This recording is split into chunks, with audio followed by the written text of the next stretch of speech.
Hello everyone and welcome to this video, the final video of this first chapter 0. So what we're going to do now is we're going to be modeling a very simple wooden barrel. You know, the wooden barrel with its rings and a couple of little details here and there. It's going to be sort of like stylized barrel. So yeah, let's go with it. I love doing this exercise because it's an easy way to do a relatively like complex object so that we can learn all of the tools that we've been going over in the past videos. So we're going to start with Shift A and we're going to create a new mesh and it's going to be a cylinder. Now, as you can see, the cylinder already has a height of 2. 2 is a little bit too much. However, we're not really going to be worrying about real world scale at this moment. We will do that later on. So I'm going to keep it exactly like that. I did change the vertices to down to 20 so that we don't have any like extra geometry that we don't need. Now I'm going to press G and Z to bring this up. And once it's up, I do want to scale this a little bit in C. Something like that, just to make it a little bit taller. Let's move G and C again. Make sure that all of the information is clean right there. And this is a very important step. Once you have modified especially the scale of objects, one of the things that you want to do is you want to apply this transformation so that this new setup that we have right here is the original or the origin point for the element. To do that is very simple. Just Control A. And we're going to select apply and at least a scale, but in this case I'm going to do all transforms. So what this does is, as you can see now, the location, rotation and scale of this object as it is will be its new origin. So if at any point I move this around, I rotate this around, I scale this around, and I want to go back, I just need to grab all of this, zero them out, all of this, zero them out, and all of this and set them to 1, and we're going to back to the origin of our element. Now, once we have this, I'm going to go into component mode and we're going to go into our loop cut tool. We're going to do one loop cut and we're going to change the divisions to 5. Why 5? Because we want to have 3 divisions on the top and 3 divisions on the bottom. So we want 6 parts on this thing. We press W and I'm going to press number 1. And what I'm going to do now is I'm going to select with Alt and click the edge loop at the center. And with the letter S, we're going to scale this to create a slightly round curvature effect for our barrel.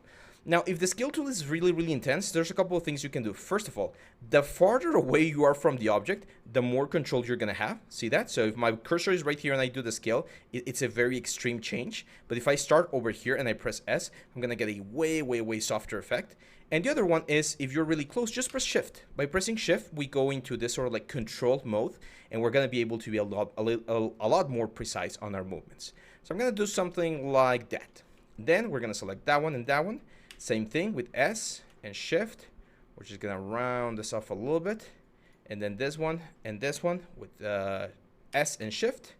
We're going to give them a little bit of curvature. We might want to go to this one and just give them a little bit less. And there we go. We got a very nice shape here for our barrel. Again, we're able to do this because we added more components. The more components we add, the more detail we can get into our objects. Now I'm going to press Shift. I'm going to go to face mode. I'm going to select this face right here. And I'm going to do an inset. So we inset in. And then I'm going to do an E to push this down. E is for extrude. So we do an inset and an extrusion. Let's repeat that on the underside. I'm going to press I, push this in, and then E, and push this up. The extrusion works really well when you have only one face selected. When you select multiple faces and you try to do the E, it will go on the normal, so it won't be like exactly at the same distance, especially when they're like very far apart. As you can see, they're not really doing it. It's more like a camera-based extrusion. In those cases, I recommend using again the extrude individual or extrude long normals. We'll do that later as well. Now, be very careful here. See how when I did the extrusions, even though I went back, it didn't actually clean the extrusions. You can see that's a little bit of a harder line right there. So I need to Control C to make sure that those extrusions disappear. Otherwise, we're going to get some issues later on. Now that we have this, if I were to go to my little modifiers and select a subdivision surface for the whole thing, you're going to see that unfortunately the corners, the very nice corners that we have right here are being like softened quite heavily, and we're not getting the sort of result that we're looking for. Now, one thing we can do is we can still keep the modifier, but I can go to this little screen right here and turn it off so that the modifier is not visible right now on my viewport. And then I can go to the edge mode, select this edge right there, that edge right there, and that edge right there, and even the 3 edges underneath as well. and we can select the bevel tool. I'm a huge fan of the bevel tool. It's really good because it allows us, as you can see, to round off the corners. And the more points we have on the corners, the tighter the effect is going to be. These edges that we're like doing right here, we call them support edges. This is a technique that we use quite a bit in subdivision modeling. You might not use this in all of the productions, but especially for film and commercial, you do use it quite a bit. And it tells you that you should add some support edges to the edges that you want to keep sharper. So by doing that, if I go back and turn this little screen back on, you're going to see that my barrel starts looking way nicer. Very cartoon, very nice. Right click and we're going to shade smooth. And look at that cool barrel right there. Not bad, right? Not freaking bad. Now let's go to the little rings. And there's a lot of ways in which we can do the rings. I'm going to show you one that I personally like quite a bit. First, what I'm going to do is I'm going to go to my loop cut and I'm going to add one loop cut right there, one loop cut right there, and one loop cut right there. As you can see, it's 3 new edge loops that I added. I'm going to go to face mode now. I'm going to press W. And what I want to do is I want to select the whole ring of faces. To select the ring of faces, you're also going to press Alt and click to select those faces. And then Alt and click, and Shift, of course, and we're going to add to the selection. So as you can see, we've successfully selected all of those elements right there. Now what we can do is we can actually duplicate those faces, okay?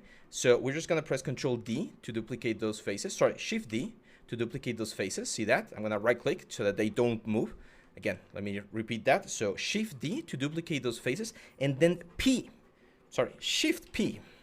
Oh, P. There we go. So again, let me show you. Whoop. Select the faces. There we go. And then we do Control D to duplicate. Just click so that that selection is now like done. We've successfully duplicated this. And then we're going to press P to separate selection. What this will do, as you can see, is now we're going to have a new element right here that's a different object. So this object is a cylindrical object, and this object is original barrel. I do recommend keeping your outliner clean, so I'm going to change this name to barrel. I'm going to change this to rings. And that way, as you can see, we get our very nice rings. Now, one of the things that we can do, if you use a slash on your number pad, you can isolate so that we're only looking at this object. We're not hiding anything else. We're just like isolate and selecting this one right here. Again, it's the little number pad slash, the divide function. That's the one that you use to isolate. Now, this one, as you can see, has inherited the subdivision surface, which is fine. We can keep it. We don't really mind. But I'm going to add another modifier that I really like, which is the solidify modifier. The solidify modifier is a perfectly good modifier to add thickness to an object.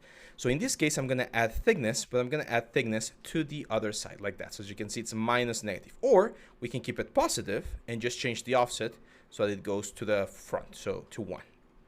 Now, of course, let's get out of isolation mode so that we can find the proper thickness that we want, which is going to be, I would say, roughly around there. Let's go to the barrel real quick. I do want to turn on this one so that we can see how this thing is going to be hugging the surface. And then we can turn on this one as well. And there you go. That looks good. Not ideal. I think I want to do a couple of things before, but it looks good. Now, let's go very quickly to the barrel because we have one problem here. When we added these lines, that's also adding a couple of support edges to my barrel. And that might make things look a little bit sharper than they should. So we're actually going to delete the edges. Now that we've successfully extracted the rings, we're going to delete these edges right here, all of this, by pressing the letter X. But be very careful. You do not want to just say delete edges, because if we delete the edges, what's going to happen is that we're going to lose the edges in a lot of things. You don't want to do that. You want to dissolve the edges, okay? So dissolve edges will delete the edges, and not only that, it will also delete any vertices that you had there. So that's the proper way to clean the edges in this particular example. Now, let's go out of isolation mode. Let's go back to this ones. And the first thing I want to do is I kind of want to make them a little bit sharper. So I'm going to go to the solidify modifier, and then I'm going to apply it to it. There we go.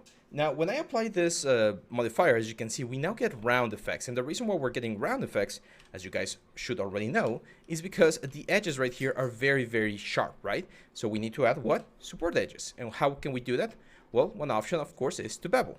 So we're going to grab all of the edges here that go around the element. Remember, we grab the edge with Alt and Shift to add to the selection. So Alt, Shift, and we select the element, the ring. And now we can go to bevel and just bevel all of the elements a little bit. Let's use Shift to get a little bit more control. And I'm going to add 2 segments to all of those elements. And there we go. So now, when we turn on our subdivision modifier, we're going to get some very nice sharp rings right there. Now, maybe you're like, hey, you know what? 3 rings might be a little bit too much. Is there a way in which we can delete the middle ring? And the answer is yes. If we go back to component mode and we go to faces, we can select this face and select the letter L. L will select all of the linked faces, okay? So all of the faces that belong to one island, so that they're not connected to other elements, will be selected. Now we just press X and we can say delete faces. In this case, we do delete the faces because by deleting the whole object, we're sure that we don't have any like floating vertices or edges or anything. So that's a good way to do it. And there we go. Now we have this very, very nice effects right here. I do feel like they're a little bit big. As you can see, they're not really touching the surface of the barrel. So here, one of the things that we can do, the origin is down here, so we can't scale because it's gonna like mess up everything. But if we go to object, transform, or sorry, set origin to center of mass, surface, it should be a little bit closer to the center, and we should be able to scale it a little bit so that it creates a little bit of overlap with the wood. There we go. And finally, how do we get the other part right here? Well, remember the 3D cursor that we talked about? Wouldn't it be nice if we could just rotate this from the center of the barrel? Let's go to the center of the barrel, grab the edge loop right here at the center, and then I'm gonna press Shift S, and I'm gonna do selection or cursor to selected. And as you can see, the 3D cursor right now, it's right there on the center of the barrel. If we now grab this guys right here and we change the orientation to 3D cursor, we should be able to rotate and get this other side. So if we duplicate and then rotate with control, of course, 180 degrees, I'm gonna be perfectly sure that those guys are exactly what they're supposed to be. Not bad, right? This is, again, this is why this exercise, the barrel exercise for me, is like the pinnacle of the beginner. Like if you're just starting your 3D journey and you can do a proper barrel, then you got all the tools that you need to get to the very end of this course. But we're not done yet. There's going to be a couple more things that we're going to do here. So one of the things that I want to do is I want to add this sort of like stylized effect where the rivets of the barrel are a little bit more intense. So let's go to side view, Shift A, and I'm going to add a mesh UV sphere. Let's make the UV sphere really, really small. Okay, here I definitely want to reset the pivot point to world origin. There we go. And we're going to change this back to bounding box. So when we scale right there. Probably a little bit bigger. There we go. And we're going to G and position it right there. Oop. Let's go back to 3. There we go. Shift D. That one's going to be right there. Shift D, and that one's going to be right there. Shift D, and that one's going to be right there. Now, I don't want to be duplicating every single one of them. So one of the things that we can do is we can do a Control J. Control J is the shortcut that we use to join several elements. So as you can see, all of the spheres right now, they have the element right here at the, or we've combined all of the spheres into a single object. So now if we move it or duplicate or do whatever we want, we can use this one. Here, one of the things that we can do is we can use something called an array modifier. Array is a way in which we can duplicate elements. So as you can see, if we start adding more counts to it, let's say we want to do 6 arrays, we're going to be creating this very cool array. But in this case, I don't want to use the array just like this. I want to use I want to use it around an object, which in this case is, of course, the barrel. So in order to make these things go around the barrel, we need to do a couple of little tricks, but they're easy. Don't worry, it's gonna be very, very fun to follow. So we're gonna change this count to 2. We're gonna go to the top view, and what I want to do is I want to add a new object. It's gonna be a mesh, or sorry, it's not gonna be a mesh. It's gonna be an empty object. I'm just gonna do a plain axis. So this object right here is just a little like crosshair that we can use as a point of reference, which right now, as you can imagine, is right there on the center of the grid. So I'm going to go back to my spheres. On the relative offset, I'm going to change the factor to 0. And instead of using a relative offset, this means instead of me telling it how much I want an object to move, I want it to use an object offset. And then I'm going to select the object itself, which is going to be that empty. There we go.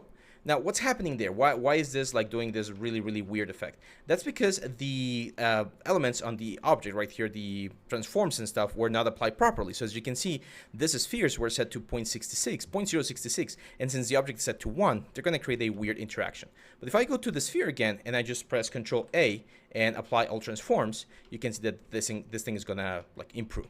Now, if I grab the empty and I rotate in the Z-axis, look at that.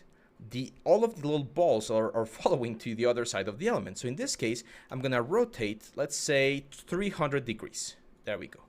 And what I can do now is I can go back to the spheres, and on the array, I can tell it here on the modifiers, it's like I want more copies. So if we have 2 copies divided by 300 degrees, this is the result. But if we start adding more copies, as you can see, in this case 6, 360 divided by 6 gives us this precise distribution. So now, thanks to this array, we have this little like rivets going along the whole surface of our barrel, and they're following that little point right here, this locator. If this locator is gone, you're going to lose the array, so do not delete it. If you want to delete the locator without losing the array, we need to apply it. Remember the apply button? So over here, we just hit apply, and there we go. So now we can delete this locator. That's perfectly fine. And all of the rivets that we created for our barrel are going to be just there. So yeah, that's pretty much it. However, I know you guys are really pro, so I'm going to show you one more thing that I think is going to be very cool. We're going to go to the object right here. Let's isolate. And I want to add the little like detail that we get from the wooden boards. And it's very easy. We're just going to grab every 2 edges right here. Okay, all of these 2 edges. There we go. There we go. There we go. This is just one way to do it. By the way, there's always like several ways to do like 3D in general. So this is just a quick way so that you guys can get a nice result. So by grabbing all of these points, the next thing I'm going to do is I'm going to go to bevel. And we're going to bevel all of these points a little bit. Something like that. There we go. Now, all of those faces that I still have selected, we're going to go to extrude, where we're going to use extrude along normals. And what this will do, as you can see, is we can push them in a little bit, and they will create a very, very nice little group right there. Now, since we're right here, I can change the offset, and I want to push the offset in a little bit more, and then this guy's... Oh, actually, no, the offset's not going to help as much. Let's just push this in a little bit, just like that. There we go. So now, when we smooth with the subdivision method, look what we get. These very, very nice groups along the whole surface. We are getting a little bit of a weird effect up here, and this is because this angle, remember the angles that I told you were very, very harmful? Well, this is where we need to fix it. So how can we fix this angle? Very easy. I'm going to grab both faces. The first thing I'm going to do is I'm going to do an inset to create an edge loop, a little edge loop right there. There we go. And then once we have this edge loop, I'm going to select the face. I'm going to go to face and do this option called poke faces. What poke faces will do is it will create all triangles and flat surfaces on that area so that we don't have any issue. So we just poke faces. There we go. Right click, let's shade smooth again. And when we subdivide, look at that. Very, very nice. And when we get out here and we see the whole effect, we're going to get this very cute little barrel right here. Again, this is a perfectly good exercise to understand all of the tools that we have here inside of Blender. Now, I know this chapter 0 has been like a little bit of a speed run for Blender. If you've never used Blender before, I do encourage you to practice with a couple of simple things like this barrel. Try to do like a metal barrel, or try to do like a soda can, just so that you get used to the tools, because we're going to start going into like some more complex shapes to get the axe result that you saw at the beginning of this series. And in order to do that, well, a little bit more experience is required. However, don't worry, I'm going to be guiding you through every single step.